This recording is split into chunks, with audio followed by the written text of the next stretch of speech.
आपण शिकतोय मुखावर नियंत्रण कसं ठेवायचं याविषयी आणि काही मूलभूत गोष्टी मी तुम्हाला आज सांगणार आहे, ज्या यापूर्वी मी कधीही सांगितल्या नव्हत्या. आपण आपल्या मुखाने काय बोलू नये याविषयी मी तुम्हाला 6 गोष्टी सांगितल्या होत्या आणि आपण बोललो होतो न्याय करणं, टीका करणं, कुरकूर, गर्व, नकारात्मक असणं यासारख्या बऱ्याचशा गोष्टी आहेत ज्या मला खरोखर महत्त्वाच्या वाटतात. आता आपण मुखाशी संबंधित 6 गोष्टी शिकणार आहोत. मुखासंबंधी, कारण तुमच्यासाठी काय टाळायला हवं हे शिकण्यापेक्षा काय करायला हवं हे शिकणं गरजेचं आहे. मला वाटतं की पुष्कळदा आपण स्वतःलाच हरवतो, कारण आपण आपलं लक्ष आपल्या चुकांवर केंद्रित करून त्या न करण्याच्या संघर्षात जे योग्य आहे तेच करत नाही. उदाहरणार्थ, जर मी इतरांचं भलं करण्यावर माझं लक्ष केंद्रित केलं, लोकांना मी प्रोत्साहन देत राहिले, मदत केली त्यांना, तर आपोआप माझ्या जीवनातला स्वार्थीपणा मी दूर ठेवू शकते. रोज उठून स्वार्थी न होण्याचा आटोकाट प्रयत्न करण्याऐवजी मी जे काही चांगलं आहे ते करण्यावर लक्ष केंद्रित करते, कारण आपण बऱ्याने वाईटाला जिंकतो.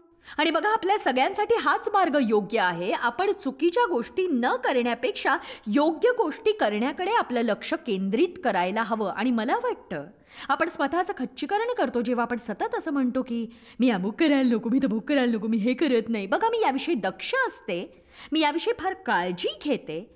यापेक्षा तुम्ही काय करावं, याकडे अधिक लक्ष द्यावं. मुखावर नियंत्रण ठेवणं तुमच्या हिताचं आहे.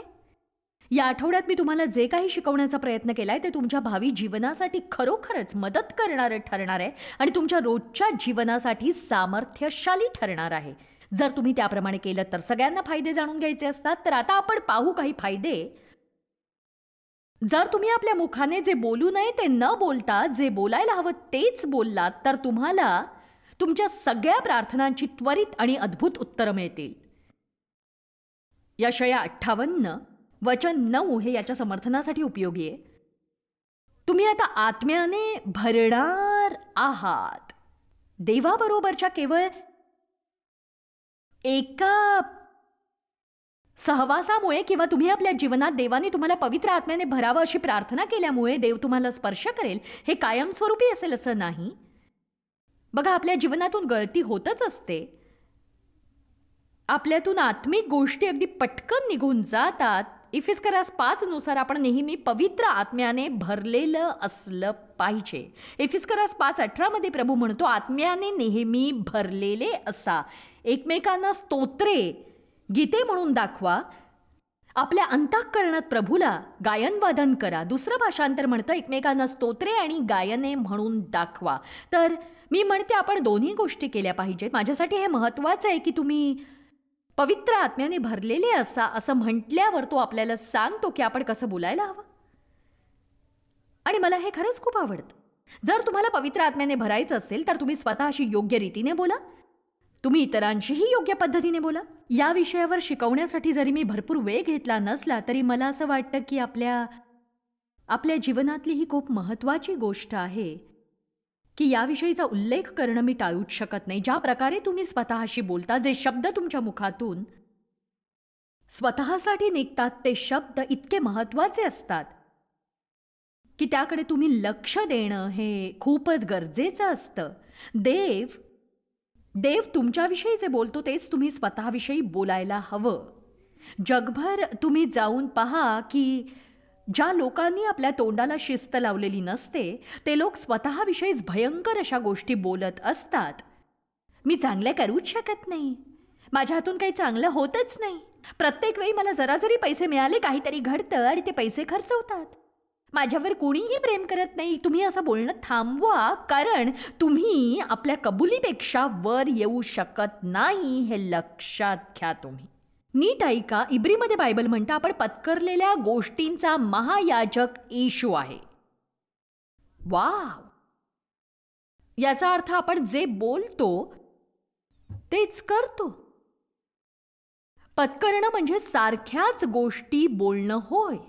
जे देव बोलतो तेच आपण बोलायला हवं. याला वचन शिकणं असं म्हणतात, याला वचन बोलणं म्हणतात. भावनेच्या भरात म्हणा किंवा इतर लोक बोलतात म्हणून आपण बोलू नये, आपल्या दैहिक विचारांनी आपण बोलू नये, आपल्या परिस्थितीनुसारही आपण बोलू नये, तर आपण देवाचे शब्द बोलायला शिकायलाच हवं. कारण येशू म्हणाला, माझी वचने जीवन आणि आत्मा आहे.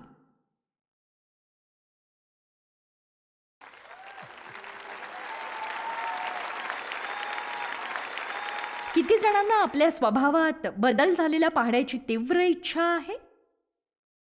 मग तुम्ही तुमच्या जीवनातल्या गोष्टी तशाच राहतील असं समजून बोलणं थांबवा. असं बोलणं थांबवा की ओ ही माझी समस्या आहे, मी इथे अडखळतोय, मी याच्या बंधनात आहे, बाबा हीच तर माझी समस्या आहे, ही समस्या मला भेडसावतीये, माझं नेहमी इथेच अडतं. तुम्ही फक्त एकच करा, वचनानुसार ज्या गोष्टी आहेत त्या जीवनात येतील असा विश्वास ठेवा. तुमच्या खाण्याच्या सवयी बिघडल्या असतील तर दिवसभर असं म्हणू नका माझी खाण्याची सवय बिघडली आहे. तुम्हाला गोड खायची सवय लागली असेल तर असं म्हणू नका मी एक कुकी खाल्ली की 12 फस्त होतात, कळलं? साखरेचं म्हटलं की माझा ताबाच राहत नाही, असं बोलू नका. मी काय म्हणते ते किती जणांना कळतंय, असं बोलणं थांबवा तुम्ही. कारण जेव्हा तुम्ही स्वतःशीच बोलता, स्वतःशी हितगुज करता, तेव्हा ते इतर कोणत्याही बोलण्यापेक्षा अधिक प्रभावशाली असतं. हो, ते किती महत्वाचं आहे हे मलाही तुम्हाला सांगता येणार नाही. म्हणून जर तुम्हाला आत्म्याने भरायचं असेल तर तुम्ही स्वतःशी योग्य प्रकारे बोला. वचनावर मनन कसं करायचं ते शिका. तर पवित्र आत्म्याने भरलं जाणं हा मुखावर ताबा ठेवण्याचा फायदा आहे. आनंदाविषयी तर विचारूच नका तुम्ही. आपलं मुख योग्य गोष्टींसाठी जर आपण वापरलं तर तुमचा आनंद वाढतच जाईल. काही जण स्वतःच्याच बोलण्याने स्वतःलाच निराश करत असतात. तुम्हाला सैतानाची किंवा अन्य कुणाचीही मदत घेऊन स्वतःला निराश करण्याची निश्चितच गरज नाही, कारण तुम्ही स्वतःला निराश करण्यात पटाईत बनता. नीतिसूत्र 18 बघूया. जिभेच्या हाती मरण आणि जीवन दोन्ही आहेत.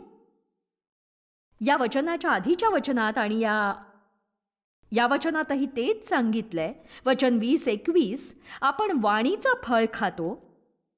मनुष्याला आपल्या वाणीचे पीक भोगले पाहिजे, मग ते बरे असो किंवा वाईट. म्हणून मी पुन्हा सांगेन, तुम्ही स्वतःलाच खचवत असता किंवा निराश करता किंवा स्वतःला उत्तेजन देत असता, स्वतःला स्फूर्ती देत असता. तुम्हाला कसं वाटतं यावर तुमचं नियंत्रण असतं, हे ठाऊक आहे तुम्हाला? उठून असं म्हणायची गरज आहे मला निराश वाटतंय, दिवसभर मला निराशच वाटणार आहे. बऱ्याचदा जेव्हा तुम्ही सकाळी उठता तेव्हा तुम्हाला तेवढं उत्साही वाटत नाही, सगळं काही योग्य दिशेने घडण्याच्या बेतात असतं. पण तुमचं मात्र सुरू होतं, ओ मला निरुत्साही वाटतंय, अगदीच उदास वाटतंय, इतकं कंटाळवाण वाटतंय, अगदी निराश वाटतंय. काय होईल जर तुम्ही उठून असं म्हणालात की प्रभूचा आनंद माझी ताकद आहे, मी निराशेत दिवस घालवणार नाही, माझ्या फायद्याच्या गोष्टींवर मी लक्ष केंद्रित करीन, मी योग्य तेच बोलीन. चला आपल्या जीवनासाठी लढा. सैतानाला तुमच्या जीवनात वाव देऊ नका. तुमच्या मुखातल्या शब्दांशी लढा द्या तुम्ही. मी जे तुम्हाला सांगते ते महत्वाचं असेलही, पण त्याहीपेक्षा महत्वाचं आहे तुमचं स्वतःशी बोलणं. आणि म्हणूनच तुम्ही याची काळजी घ्या. तुम्ही स्वतःशी काय बोलता ते बघा. काही जणांना प्रकाश मिळाला असेल. तुम्ही म्हणाल पण माझा मूड नेहमीच असतो वाईट. किती जणांच्या लक्षात येते मी काय म्हणते ते? जेव्हा तुम्ही आपल्या मुखावर ताबा ठेवता तेव्हा तुम्ही सैतानासाठी दार बंद करता. म्हणून देव उपयोगात आणू शकेल असं बोलून सैतानासाठी दार बंद करा तुम्ही.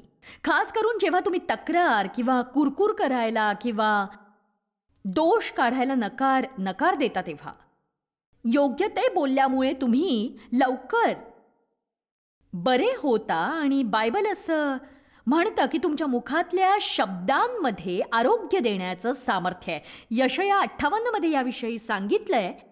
तेव्हा चांगलं तेच बोलण्यातले अनेक फायदे आहेत. आता आपण आत्मिक परिपक्वतेची लहानशी चाचणी घेऊ.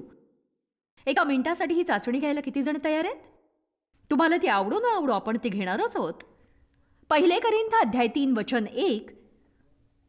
तुम्ही एवढंच करा, एखाद्या व्यक्तीचं बोलणं ऐकून ती किती आत्मिक आहे ते ठरवा. आत्मिकता यावरून ठरत नाही की तुम्ही आपलं बायबल किती अधोरेखित करता किंवा किती ख्रिस्ती दागिने घालता किंवा आपल्या कारवर किती वचनं लिहिता किंवा किती वेळा चर्चला जाता. या सगळ्या गोष्टींवरून तुम्ही एखाद्याच्या आत्मिकतेविषयी एकही गोष्ट सांगू शकत नाही. लोकांची जर खरी ओळख व्हायची असेल तर तुम्हाला त्यांना सर्व परिस्थितीत पाहायला हवं. त्यांच्या परीक्षेत त्यांना पहा. त्यांना हवं ते मिळत नाही तेव्हा त्यांना पहा.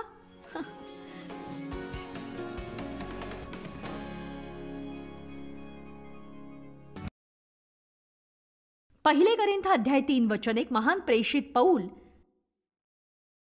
करिंथ येथल्या मंडळींविषयी बोलतो. तो पवित्र आत्म्याने भरलेला होता आणि अनेक कृपादानांनी भरून कार्य करत होता. बंधुजन हो, आध्यात्मिक माणसांबरोबर जसे बोलावे तसे तुमच्याबरोबर मला बोलता आले नाही, तर जसे आपण दैहिक लोकांबरोबर बोलतो म्हणजे ख्रिस्तातल्या मालकांबरोबर बोलतो, तसे मला तुमच्याबरोबर बोलावे लागेल, ख्रिस्तातल्या बालकासारखे. आता हे मला खूप मनोरंजक वाटतं. विस्तारित बायबल शिवाय तुम्हाला हे कुठेही मिळणार नाही. तो पुढे म्हणतो, मी तुम्हाला दूध पाजले, जड अन्न दिले नाही, कारण त्यावेळेस तुम्हाला तेवढी शक्ती नव्हती आणि ती शक्ती तुम्हाला अजूनही आलेली नाही, कारण तुम्ही अजूनही दैहिकच आहात. तुमच्यामध्ये देह स्वभाव आहे. आणि आता तो सांगतो की त्याला कसं कळलं ते आध्यात्मिक नाही, त्याला समजलं ते त्यांच्या बोलण्यावरून. तो म्हणतो, तुम्ही देवासोबत चालणारी मुलं आहात, पण तुम्हाला योग्य कसं बोलायचं ते कळलेलं नाही, तुम्ही योग्य ते बोलू शकत नाही. मग तो म्हणतो, आत्ता मला कळलं तुम्ही आत्मिक नाही, कारण तुम्ही आपल्या दैहिक विचारांखाली जगता. दुसऱ्या शब्दात ते लोक दैहिक भावनेने प्रेरित होऊन बोलत होते आणि मनानेच जीवन जगत होते. तर ज्या अर्थी तुमच्यामध्ये हेवा आणि कलह आहेत, मतभेद आणि फुटी आहेत, भांडणं आहेत, त्या अर्थी तुम्ही देहाने चालणारे आहात की नाही, मनुष्याच्या रीतीप्रमाणे तुम्ही वागता की नाही, परिवर्तन न झालेल्या माणसांसारखे. स्वतःचं बोलणं ऐका, मग तुम्हाला तुमची स्थिती कळेल. असं बोलू नका की मला ते म्हणायचं नव्हतं, मी थट्टा करत होतो, मी मस्ती करत होतो. तुम्ही आपल्या शब्दांबद्दल जबाबदार राहायला शिका, कारण तुमच्या मुखातून ते शब्द निघण्यापूर्वी ते तुमच्या हृदयात होते आणि तुमच्या मुखातून ते निघण्यापूर्वी काही काळ त्याने तुमच्या हृदयात मुक्काम केला होता आणि मग ते बाहेर निघाले, मग ते बाहेर आले. तुमच्या मुखातून कटू भाषण निघतच असतं. कधी द्वेषाने भरलेले शब्द निघत असतात. जेव्हा इतर लोकांना तुमच्या देखत आशीर्वाद मिळतो तेव्हा तुम्ही सुखावून जाता का? अगदी खरं सांगा. तुम्हाला कसं वाटतं आणि तुम्ही काय बोलता जेव्हा इतरांना आशीर्वाद मिळतो तेव्हा? तुमच्या मुखातून निघणारे शब्द प्रगट करतात तुमचं खरं व्यक्तित्व, आणि तुमच्या तोंडून विश्वासाचं किंवा भीतीचं बोलणं निघत असतं, कधी नम्रतेचं किंवा गर्वाचंही, प्रेमाचं, स्वार्थीपणाचं, लोभाचं. तुम्ही स्वतःला ओळखायला हवं, इतरांनाही तुम्ही ओळखायला हवंच. एखाद्याशी जवळचं नातं प्रस्थापित करण्यापूर्वी ते लोक कसं बोलतात याकडे तुम्ही विशेष लक्ष द्यायलाच हवं, हे लक्षात घ्या. नकारात्मक लोकांसोबत जास्त राहू नका. मी असं म्हणत नाही त्यांची संगत सोडून द्या, कारण तुमच्या साक्षीचा प्रभाव त्यांच्यावर पडून त्यांना मदत होऊ शकते. पण तुमच्या आतल्या गोटातल्या लोकांमध्ये कोण असायला हवं याविषयी तुम्ही काळजी घ्यायला हवी. आणि बघा, प्रत्येकाकडेच मन उघडं करू नका. स्वार्थी आणि लोभी लोकांसोबत जास्त काळ राहू नका. आपला एक पाय जगामध्ये आणि एक पाय देवाच्या राज्यात असं करणाऱ्या लोकांसोबत जास्त राहू नका. ते सहज शक्य होईल असं मला वाटत नाही, पण असे लोक तडजोड करणारे असतात, दैहिक असतात. प्रत्येक ख्रिस्ती व्यक्ती आत्मिक आहे की नाही हे ठाऊक नसतं. बरेचसे ख्रिस्ती लोक दैहिक असतात. जे हृदयात असतं ते मुखावाटे निघतं. जेव्हा तुम्ही आपलं तोंड उघडता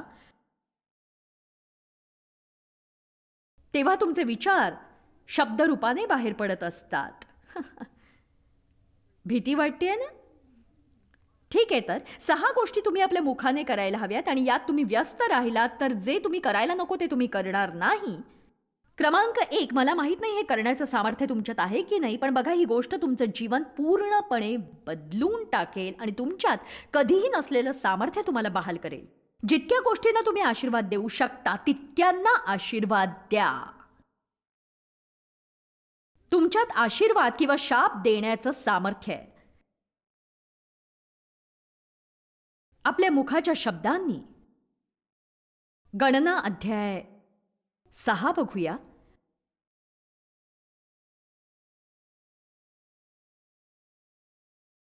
मी या वचनाचा अभ्यास करत असताना मला एक मोठं प्रकटीकरण झालं. जेव्हा मी सकाळी उठते तेव्हा मी एक गोष्ट बोलते, देवा, मी हा दिवस येशूच्या नावाने आशीर्वादित करते. मी माझ्या पतीला आणि माझ्या मुलांना आशीर्वाद देते, माझ्या नातवांना आशीर्वाद देते, माझ्या जावयांना आणि माझ्या सुनांना आशीर्वाद देते. मी स्वतःला येशूच्या नावाने आशीर्वाद देते.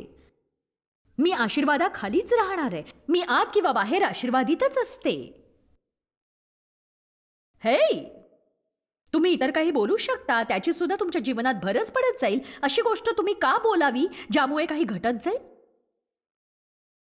जे देण्यासाठी ख्रिस्त मरण पावला ते हिरावून घ्यायला तुम्ही सैतानाला वाव देऊ नका. तोंड बंद ठेवा. चला आता पुढे वाचूया. आणि देव मोशेला म्हणाला, अहरोनाशी आणि त्याच्या मुलांशी बोल. तुम्ही इस्रायेलास याप्रमाणे आशीर्वाद द्या. तुम्ही त्यांना असे म्हणा, देव तुला आशीर्वाद देव आणि सांभाळो. देव आपला मुखप्रकाश तुझ्यावर पाडो व तुझ्यावर कृपा करो. परमेश्वर तुझ्याकडे प्रसन्न मुख करो आणि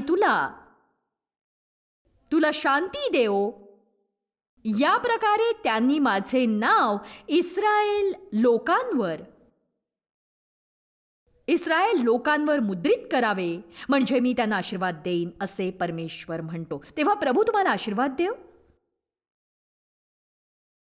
प्रभू तुम्हाला सांभाळो. प्रभू आपला मुखप्रकाश तुमच्यावर पाडो आणि तुमच्या जीवनावर असा आशीर्वाद असणं अद्भुत आहे. आणि तरीही मला या शब्दाचं सामर्थ्य कळलं नव्हतं. मला तेव्हा हे तितकंसं कळत नव्हतं की तो काय करत होता. आणि मला शंका आहे की तो दोन्ही गोष्टी करत असावा, कारण पालकीय शाळेत कदाचित त्यांना अशाच रीतीने सेवेची समाप्ती करायला शिकवलं असेल. साहजिक या शब्दांसोबत विश्वासही पाहिजे.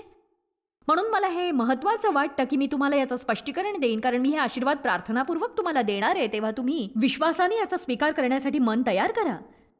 आणि विश्वास बाळगा. हा तुमच्या जीवनाला कलाटणी देणारा टप्पा आहे, कारण मला खात्री आहे सर्व शापांवर अधिकार गाजवण्याचं सामर्थ्य आपल्यात आहे. आणि ज्या चुकीच्या गोष्टी तुमच्या विरोधात बोलल्या त्यांना तुम्ही या प्रकारे रोखू शकता. याकोब अध्याय 3:10 मध्ये बायबल म्हणतं, माझ्या बंधूंनो, एकाच तोंडातून स्तुती आणि शापही निघतात. या गोष्टी अशा प्रकारे होता कामा नये. आपण अशा मिश्रणावर पूर्णपणे मात करायला हवी. काहीतरी नकारात्मक बोलून तुमचा दिवस शापित करू नका, तर उलट सकाळी उठून असं म्हणा, मी हा दिवस येशूच्या नावाने आशीर्वादित करतो. आज मला आशीर्वादच मिळेल. मी बाहेर जाईन आणि आत येईन तेव्हा आशीर्वादित असेन. अनुवाद 28 तुम्ही बघावं असं मला वाटतं. या अध्यायातल्या ज्या गोष्टी तुमच्या गरजेच्या आहेत त्या तुम्ही पुरेशा वाचून लक्षात ठेवा. आणि मी तुम्हाला उत्तेजन देते की तुम्ही प्रत्येक दिवशी आपल्या जीवनासाठी त्यांची घोषणा करत जा. आणि लक्षात ठेवा की इतरांपेक्षा फक्त तुम्हालाच तुमच्या जीवनावर अधिकार आहे. हे ठाऊक आहे तुम्हाला? इतर कुणीही तुम्हाला काहीही म्हटलं तरी मला त्याची पर्वा नाही, कारण तुम्ही योग्य तेच बोलून त्याचं म्हणणं खोटं ठरवू शकता. तुमच्याजवळ हे करण्याचं सामर्थ्य आहे. मी जेव्हा मोठी होत होते तेव्हा माझे वडील माझ्याशी नकारात्मक गोष्टी बोलायचे आणि मी त्यांच्या शापाखाली जगत होते. पण मी आपल्या मुखाने देवाचे वचन विश्वासाने बोलून त्या गोष्टी उलथून टाकायला शिकले. इतर लोक आपल्यासाठी ज्या नकारात्मक गोष्टी बोलतात त्या गोष्टी आपण वचनाद्वारे उलथून टाकायला हव्यात. कोणी आमेन म्हणणार आहे का? अनुवाद अध्याय 28. तुझा देव परमेश्वर याची वाणी तू लक्षपूर्वक ऐकशील आणि या ज्या सर्व आज्ञा आज मी तुला सांगतो त्या काळजीपूर्वक पाळशील, तर तुझा देव परमेश्वर पृथ्वीवरील सर्व राष्ट्रांपेक्षा तुला उच्च करील. तू आपला देव परमेश्वर याची वाणी ऐकशील तर हे सर्व आशीर्वाद तुझ्याकडे धावत येतील. नगरात तू आशीर्वादित होशील आणि शेतीवाडीत तू आशीर्वादित होशील. तुझ्या पोटचे फळ, तुझ्या भूमीचे उपज व तुझी खिल्लारे आशीर्वादित होतील. मग माझा कुत्राही आशीर्वादित आहे. माझी मुलंही माझ्या पोटचं फळ आहेत म्हणून तेही आशीर्वादित आहेत. माझी मुलं आशीर्वादित आहेत. माझं स्वयंपाकघरही आशीर्वादित आहे. मी स्वयंपाक करत नसले तरी ते आशीर्वादित आहेच. तू आत येशील तेव्हा आणि बाहेर जाशील तेव्हा आशीर्वादित आहेस. चला आता तुमच्या मुखातून देवाची स्तुती बाहेर पडणार आहे का? मी घरातून बाहेर पडताना आशीर्वादित आहे. मी दुकानात जाताना आशीर्वादित आहे. मी बाजारातही आशीर्वादित आहे. मी कामावर आशीर्वादित आहे. मी वाटेवर आशीर्वादित आहे. चला सैतानाला वेडं करूया. आपल्या जीवनावर अधिकार गाजवायला शिका. तुमच्या जीवनावर तुमचा सर्वाधिक अधिकार आहे. तुमच्या शब्दांनी तुमच्या जीवनाची नासधूस करणं आणि एखाद्या पालकाला ते नीट करायला सांगणं सोडा.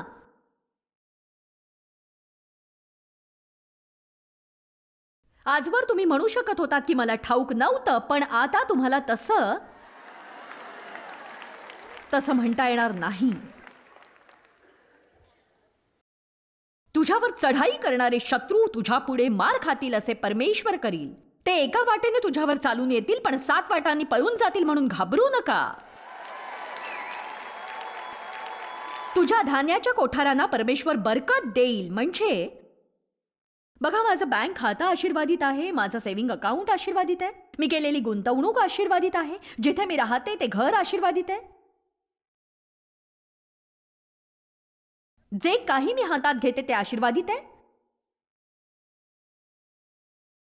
आणि तुम्ही पुढे जरा वाचलत तर वचन 11, परमेश्वर तुझ्या पोटचे फळ व तुझ्या भूमीचे उपज यांची अभिवृद्धी करील. मी कष्ट घेते आणि देव ते आशीर्वादित करतो. तो आणखी काही गोष्टी इथे सांगतोय, मला हे आवडतं. हे ऐका, वचन 13, परमेश्वर तुला पुच्छ नव्हे तर मस्तक करील, तू खाली नव्हे तर वर राहशील.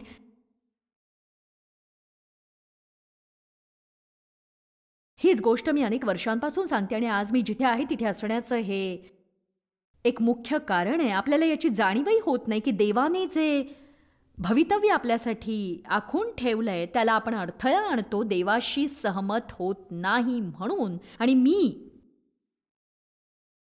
बघा, मी आजच्या दिवसाला आशीर्वाद देते. मी बाहेर जाते किंवा आत येते तेव्हा आशीर्वादित असते. माझी मुलं, माझा पती आशीर्वादित आहे, माझं शरीर, माझा कुत्रा, माझं घर आणि माझी भूमी, सगळं काही आशीर्वादित आहे. माझी सेवा आशीर्वादित आहे.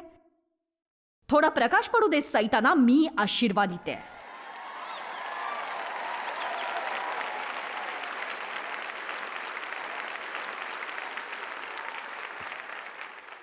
ठीक आहे. दुसरी गोष्ट अशी, आपण आपल्या मुखाला नेहमी व्यस्त ठेवायला हवं.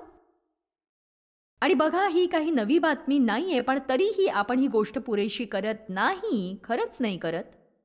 स्तोत्रसंहिता अध्याय 104 मध्ये बायबल म्हणतं की परमेश्वराचा धन्यवाद करा सतत. सतत त्याचे उपकार स्मरण करा. सतत सतत आपण त्याचा धन्यवाद करायला हवा. सतत सतत. बरेच जण म्हणतात की माझं हृदय आभार मानणार आहे. मग आपलं तोंडही उघडा. लोकांना सांगा त्यांनी जे केलं त्याबद्दल तुम्ही आभारी आहात. देवालाही सांगा तुम्ही त्याच्या प्रत्येक गोष्टीबद्दल किती कृतज्ञ आहात. रोज सकाळी 5 ते 10 मिनिटं वेगळी काढून जे जे तुम्हाला आठवतंय त्याबद्दल धन्यवाद द्या तुम्ही.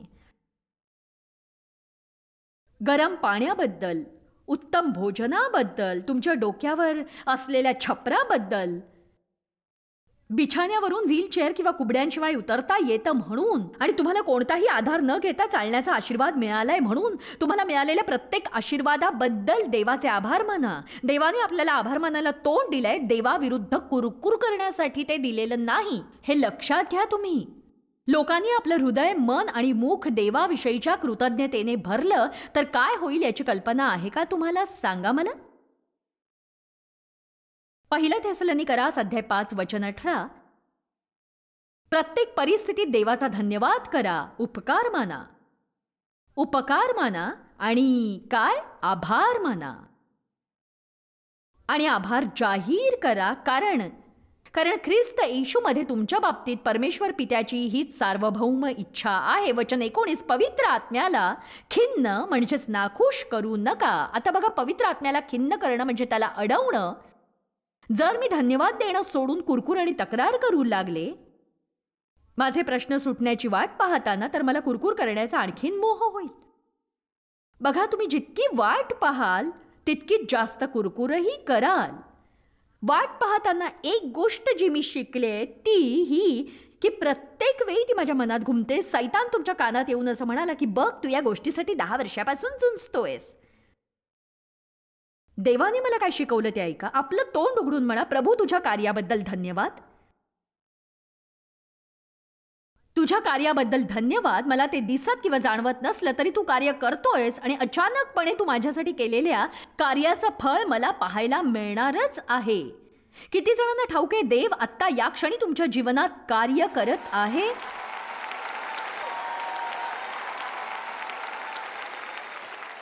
जेव्हा आपण मोठ्या गोष्टी घडताना पाहतो तेव्हा देवाने त्याच वेळी केलेल्या नसतात, तर तो त्यासाठी आधीपासून कार्यरत असतो आणि परिस्थिती आणि हृदय आणि मन आणि अधिकार आणि राष्ट्र बदलतो. आणि मग अचानक आपण मोठ्या गोष्टी घडताना पाहून म्हणतो, अरे बापरे, देवाने बघा काय केलंय. देव आत्ताही मोठं कार्य करतोय, ज्याबद्दल आपण त्याचे आभार मानू.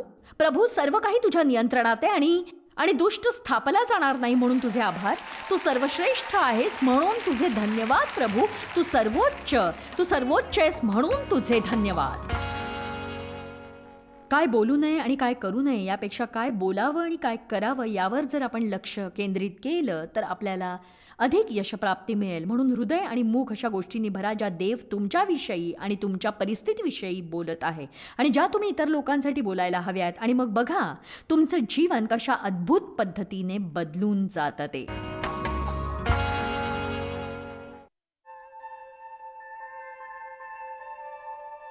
आम्ही तुमची प्रशंसा करतो. जगभरामध्ये हे सेवा कार्य शक्य करण्यासाठी आम्ही आमचे मित्र आणि भागीदार यांचे आभारी आहोत. एकत्रपणे आम्ही भुकेलेला अन्न पुरवितो, गरिबांना वस्त्र पुरवितो आणि राष्ट्रांना सुवार्ता सादर करतो. कृपया आमच्याशी संपर्क साधा किंवा भेट द्या tmmindia.org वर. आजच तुमच्या प्रार्थना विनंत्या सादर करा. आमच्या इतर साधनांची माहिती मिळवा, जॉयच्या सभेचे वेळापत्रक पहा आणि आमच्या बरोबर सहभागी व्हा. आम्ही येशूची प्रीती जगभरात वाटतो.